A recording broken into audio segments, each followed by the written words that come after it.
আসসালামু আলাইকুম। Welcome to Bushra's simple life. কেমন আছেন আপনারা সবাই? নিশ্চয়ই আল্লাহর রহমতে অনেক ভালো আছেন। আমি বুশরা আর একটি নতুন ব্লগ নিয়ে আপনাদের মাঝে চলে এসেছি। সকাল সকাল দিন বাবাকে স্কুলে বিদায় দিয়ে আমরা ইজানকে নিয়ে এসেছিলাম। ওর একটা অ্যাপয়েন্টমেন্ট ছিল 10:30টার মতো, আর সেটা অ্যাটেন্ড করে এখন যাব বাসায়। আর বাসায় যাওয়ার পরে ওর লাঞ্চ রেডি করে ওকে আবার স্কুলে পাঠিয়ে দেব, যেহেতু এখনও পুরো দিন বাকি আছে। আর বাসায় থাকলেই দেখা যাবে যে ফোন, আইপ্যাড এগুলো নিয়ে ব্যস্ত থাকবে। আর যাবার পথে এই রাস্তায় খুব সুন্দর সুন্দর বাসা ছিল। তো সুন্দর বাসা দেখলেই হচ্ছে আমি আর আমার হাজব্যান্ড খুব উৎসাহ নিয়ে দেখি, বা অনেক সময় দেখা যায় এরকম রাস্তায় আমরা হাঁটতেও যাই, ভালো লাগে। তো বাসায় চলে এসেছি, এসে নিজে নাস্তা করলাম, ওকে স্কুলে আবারও বিদায় দিলাম। আর গাছ থেকে যে মরিচগুলো পেড়েছিলাম ওইগুলো আর সংরক্ষণ করা হয়নি। তো ফাইনালি আজকে এগুলোকে ধুয়ে ভালো করে পরিষ্কার করে আমি এগুলোকে ডিপ করে নেব। তো এইরকম মরিচ সংরক্ষণ করে রাখলে দেখা যায় পুরো বছর জুড়ে ইউজ করা যায়। আর আজকে ওয়েদারটা সকাল থেকে মাশাআল্লাহ অনেক সুন্দর ছিল। তো সকালে উঠেই আমার মাথায় কাজে কিলবিল করা শুরু করে দিয়েছিল, আর ভাবছিলাম কখন বাসায় যাব আর কাজটা স্টার্ট করব। আর যেহেতু আমার হাজব্যান্ড আজকে বাসায় আছেন, মানে ইজানের তো অ্যাপয়েন্টমেন্ট ছিল, ওই কারণে উনি অফ নিয়েছেন। তো সে কারণেই আরও বেশি উৎসাহিত হলাম, যেহেতু স্কুল ডিউটিটা আমাকে করতে হবে না, তো আমি এই সময়গুলো আমার ঘরের কাজে ইউজ করতে পারবো। তো প্রথমেই হচ্ছে আমার লন্ড্রি যেগুলো আছে ওগুলো সর্ট আউট করব, অনেক কাপড় জমেছে। নরমালি স্যাটারডে, সানডে হচ্ছে আমার লন্ড্রি ডে। যেহেতু এই ২ দিন বিল কম আসে, সে কারণে আমি চেষ্টা করি পুরো সপ্তাহ কাপড় জমিয়ে ২টা দিন আরকি ধুয়ে দেওয়ার জন্য। তারপরেও দেখা যায় ইমার্জেন্সি সপ্তাহে ১ বার ২ বার ধুয়ে দিতেই হয়। যেহেতু বাচ্চারা স্কুলে যায়, ইউনিফর্মগুলো এত মানে নষ্ট করতে পারে।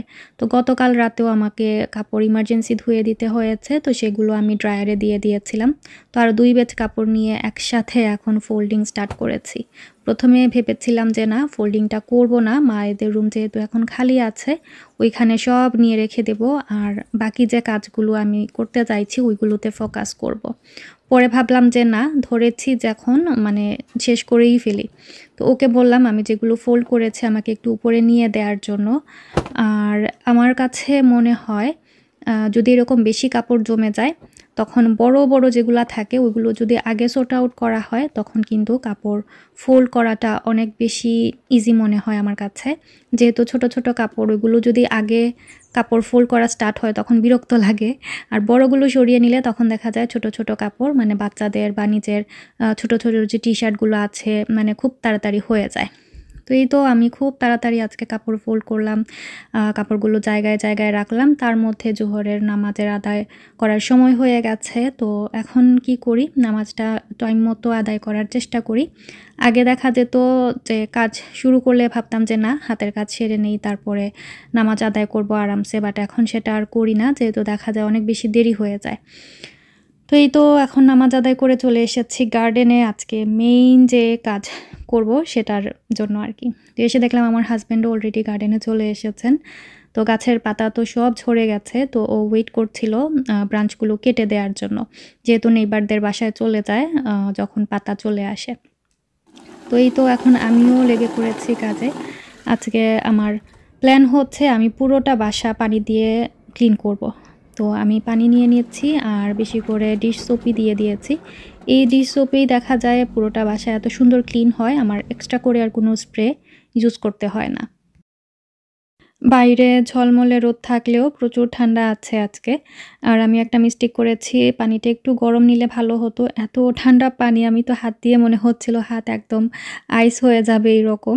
তো যাই হোক, আমি বড় একটা স্পঞ্জ নিয়ে এসেছি আর এখন সব কিছু একদম ভালো করে ঘষে মেজে ধুয়ে নেব।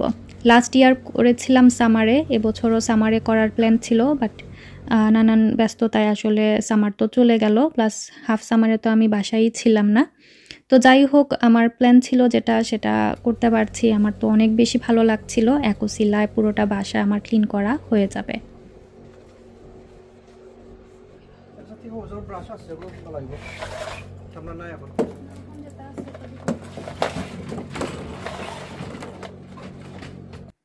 তো আমরা দুজনেই আজকে কাজ করব।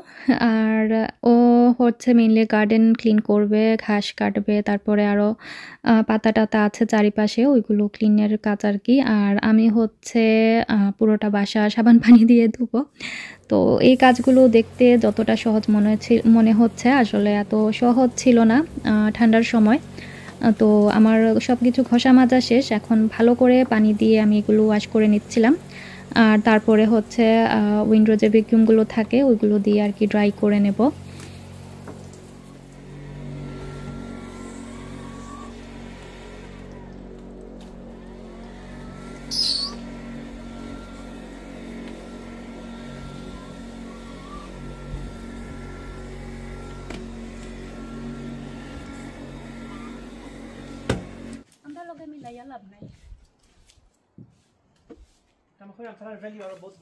बहुत भला हुआ है।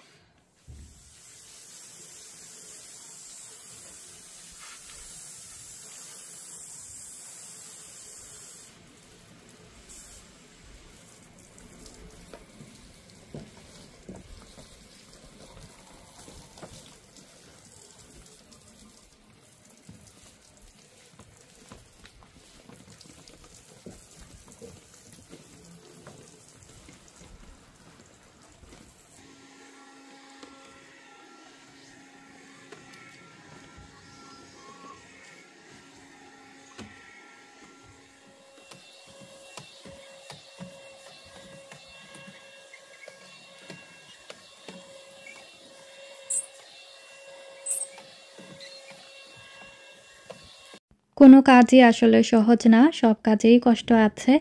বাট যখন দেখছিলাম যে গ্লাসগুলো খুব সুন্দর একদম চকচক করছে আর পুরোটা কনজারভেটরি একদম ক্লিন হয়ে গেছে, তখন খুবই ভালো লাগছিল। আমি তো শুধু দূর থেকে দাঁড়িয়ে, দাঁড়িয়ে দেখছিলাম যে ক্লিন কতটা হয়েছে আর ওকে বারবার জিজ্ঞেস করছিলাম যে, "এখন দেখতে কেমন লাগছে? এখন দেখতে কেমন লাগছে?" আর এটা হচ্ছে আমার কিচেনের বড় যে উইন্ডো সেটা। আমি কয়েকদিন আগেই ভেতরে ক্লিন করেছি। বাট বাইরে থেকে ক্লিন না থাকায় তখন ঝাপসা, ঝাপসা লাগছিল। তো আজকে এটাও ক্লিন করে দিলাম।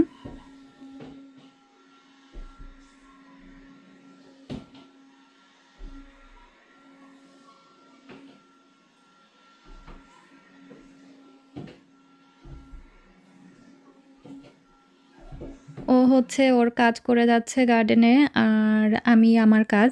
আর একটা জিনিস রিয়ালাইজ করলাম ক্লিনিং এ এসে আমার বাসায় সব দরজা জানালা এত বেশি মানে গ্লাসের যে ক্লিন করতে, করতে আসলে শেষ হচ্ছিল না। বাইরে ভেতরে দুপাশেই ক্লিন করছিলাম। এটা হচ্ছে আমার কিচেনের সাইডটা যেটা দিয়ে আরকি গার্ডেনে বের হওয়া যায়। তো এখন যেহেতু বাইরে ক্লিন করেছি তো ভাবলাম কনজারভেটরির ভেতরটাও ক্লিন করে ফেলি। একটা ধরলে যেটা হয় আরকি আরেকটা করতে ইচ্ছে হয়। তো এক পর্যায়ে এসে আমার এত বেশি টায়ার্ড লাগছিল আর মনে হচ্ছিল যে না আমি গিভ আপ করে দেব। তো পরে অনেক সময় চিন্তা করলাম, রেস্ট নিলাম। নিয়ে ভাবলাম যে না, কাজে যখন লেগেই পড়েছি এনিহাউ আজকে আমাকে শেষ করতেই হবে। তো এই পর্যায়ে এসে আমার এত টায়ার্ড লাগছিল, ভাবছিলাম যে না আর না, এখন হাত মুখ ধুয়ে চলে আসবো, আর করতে পারছি না, ঠান্ডাও লাগছিল। পরে ভাবলাম যে না এখন যদি গিভ আপ করে ফেলি তো পরে এটা আমি আর ধরতে পারবো না, ওয়েদারের মানে কি অবস্থা হবে সেটাও জানি না। তো অনেক কষ্টে উঠে আবারও স্টার্ট করলাম ক্লিনিং। আর এই কনজারভেটরি ছোটো-মোটো বাট মানে পুরোটাই তো গ্লাসের। তো এত মানে ময়লাও জমেছে বেশ, তো ভালো করে ঘষে মেজে এগুলো ড্রাই করে নিচ্ছিলাম।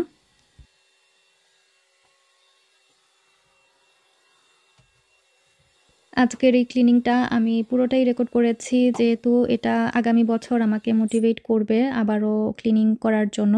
আর আপনারা অনেকেই দেখেছি ক্লিনিং ভিডিও অনেক বেশি পছন্দ করেন আর অনেক বেশি মোটিভেটেড হন। সে কারণে আপনাদের জন্য রেকর্ড করলাম। যারা ভাবছেন এখনও ঘরে কোনো জমানো কাজ করবেন, করছি বলে করা হচ্ছে না, আমার ভিডিও দেখে আপনারাও ইন্সপায়ার্ড হবেন। আসলে কাজে বিসমিল্লাহ করে লেগে পড়লে আল্লাহ তাআলাই হচ্ছে আমাদেরকে ধৈর্য দেন আর শক্তি দেন। যদিও বা পরবর্তী দিন আর মানে নড়াচড়া যায় না। হচ্ছে গার্ডেন ক্লিন করে এখন ঘাস কাটা শুরু করে দিয়েছে। তো আমার কয়েকটা ফুলের টব বাকি ছিল পরিষ্কার করার। তো সাথে, সাথে নিয়ে আসলাম যেহেতু একবার ঘাস কাটা হয়ে গেলে বস্তায় পরে আর সেগুলো ভরা হবে না। তো আমার স্ট্রবেরির গাছ আর কিছু ফুলের গাছ ছিল, ওইগুলো একটু ক্লিন করে দিলাম। তো তো এখন আমার কনজারভেটিভটাও আমি ডিপ ক্লিন করে নেব। যেহেতু পুরোটা গ্লাস ক্লিন করে ফেলেছি, তো ভাবলাম একটু ঝাড়া মোছা বা একটু পরিষ্কার করে ফেলি। যেহেতু এই রুমটায় বসা হয় না, তো দেখা যায় ঘরের যত জমানো জিনিসপত্র আছে সেগুলো এখানে এনে রেখে দিই। তো আজকে একটু রিটাচ দিব। কয়েকটা কুশন নিয়ে এসেছিলাম কয়েকদিন আগে। তো ভাবলাম একটু পরিষ্কার করে সুন্দর করে এটাকে একটু রিডেকোরেট করি।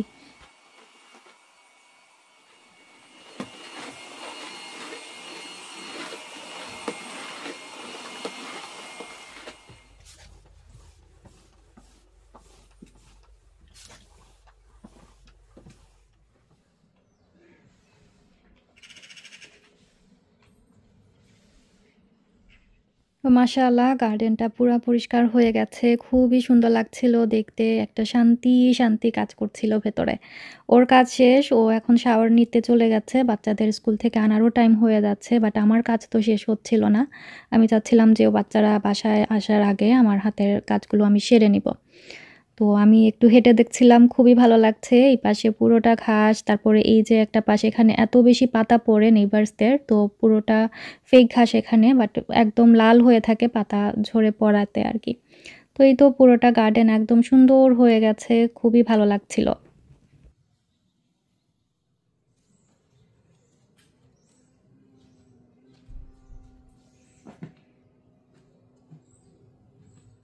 তো আমি ঝটপট চাইছিলাম কাজ সেরে নিতে বাচ্চারা আসার আগে, নামাজও আদায় করতে হবে, আসর হয়ে গেছে অলরেডি। তো আমার কনজারভেটরির রাগটা একটু চেঞ্জ করলাম। আর এই ফ্লাওয়ার টাইপের রাগটা আমি টিকে ম্যাক্স থেকে নিয়েছিলাম বেশ আগে। আর টেবিলটা এখন আপাতত এরকমই আছে। একটু ঘষা-মাজা করলাম, একটু দাগ পড়ে গেছে চায়ের। যেহেতু প্রায় সময় দেখা যায় আমি এখানে বসে চা খাই। তো দেখি যদি মনের মতো কোনো টেবিল পাই এটার জন্য নিবো আস্তে, আস্তে। আর এই তো আমার যেগুলো ছিল ওইগুলো দিয়েই আবার একটু জিনিস জায়গায় রেখে দিচ্ছিলাম। আর এদিকে একটা ফ্লোর ল্যাম্প নিয়েছিলাম অনেক আগে। এটা এখন পর্যন্ত আমার ফিক্স করা হয়নি। তো আজকে ভাবলাম যে না, এনিহাউ আমাকে যাই হোক করতেই হবে, যে কাজগুলো আমার হাতে আছে বাকি করার। তো এখন এটাকেও আমি ফিক্স করব। যদিও বা এটার লাইটগুলো আমার কাছে নেই, বাট পরে লাগাবো। বাট এটা আগে রেডি করে ফেলি।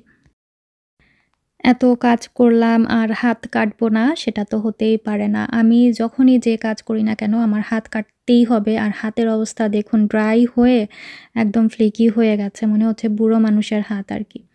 তো যাই হোক আমি এখন আর এদিকে না তাকাই, আমার কাজগুলো সেরে নেই। আজকে আমার এত মোটিভেটেড ছিলাম, আমার প্ল্যান ছিল যে পুরোটা বাসা আমি ডিপ ক্লিন করব, ইনসাইড আউটসাইড। বাট এগুলো করতে, করতেই দেখা গেছে যে মানে জোহর, আসর, তারপরে বাচ্চারা আসার টাইম হয়ে গেছে। আর বিশ্বাস করুন আমার বডিতে মানে তিল পরিমাণ শক্তি ছিল না পরে যে আমি ঘরের ভেতরে টাচ করব।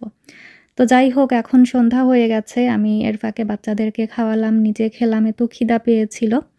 তো সবকিছু করে দিনকে আম ওর টিউশনে ওর বাবা নিয়ে গেছেন। আর এখন হচ্ছে ফাইনালি আমি কনজারভেটরিতে কুশন আর একটু দিয়ে আরকি যেগুলো নিয়েছিলাম আগে একটু সাজিয়ে নিচ্ছিলাম। যেহেতু এত ক্লিন করলাম এখন ফাইনাল টাচটা না দিলে না হচ্ছিল আরকি। মনের মধ্যে একটা শান্তি কাজ করছিল না যতক্ষণ না পর্যন্ত এগুলো আমি জায়গায় রাখি।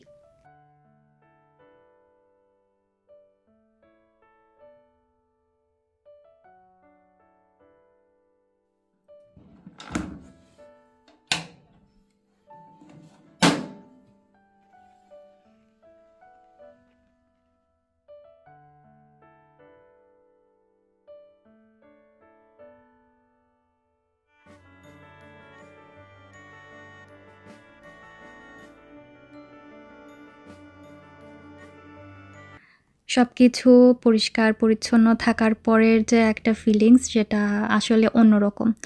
বিছানার চাদরটাও যখন চেঞ্জ করা হয় তখনও কিন্তু বেডে গেলে অন্যরকম একটা শান্তি কাজ করে। আর আজকে তো বাইরে ভেতরে অনেক কাজ করেছি। আমার নিজের অনেক বেশি শান্তি লাগছিল। আর আমার কনজারভেটরিরও একটা নিউ লুক হয়ে গেছে অল্প স্বল্প কিছু জিনিস এড করাতে। আপনাদের কাছে কেমন লেগেছে অবশ্যই আমাকে কমেন্ট বক্সে জানাবেন। সবকিছুই টাইডি করে নিয়েছি। শুধু আমার সুইংটা ভেতরে আনতে পারিনি। একটু হেভি ছিল। তো আমার হেল্পের প্রয়োজন হবে। তো ও আসলে বলবো হেল্প করার জন্য। আর এই তো আমার কনজারভেটরির কোজি লুক আমি হিটারটা অন করে রেখে দিয়েছি। আর এই তো মাগরিবের নামাজ আদায় করে আমি একটু গার্ডেনে আসলাম। অনেক বেশি ভালো লাগছিল আর অন্যরকম একটা শান্তি কাজ করছে। আলহামদুলিল্লাহ সবকিছুর জন্য। আগামী বছর কি হবে, কিরকম থাকবো সেটা তো আল্লাহ তাআলাই ভালো জানেন। বাট এবছর আমার ঘরটা আবারও ডিপ ক্লিন করতে পেরেছি বাইরে থেকে। খুব বেশি শান্তি লাগছিল। আমি ব্লগের একদম শেষ প্রান্তে চলে এসেছি। আশা করছি আজকের এই ব্লগটি আপনাদের ভালো লেগেছে। আর যদি আমার ব্লগগুলো আপনাদের ভালো লেগে থাকে চাইলে আমার চ্যানেলটি সাবস্ক্রাইব করে আমার পাশে থাকবেন। Stay happy, stay connected. আল্লাহ হাফিজ।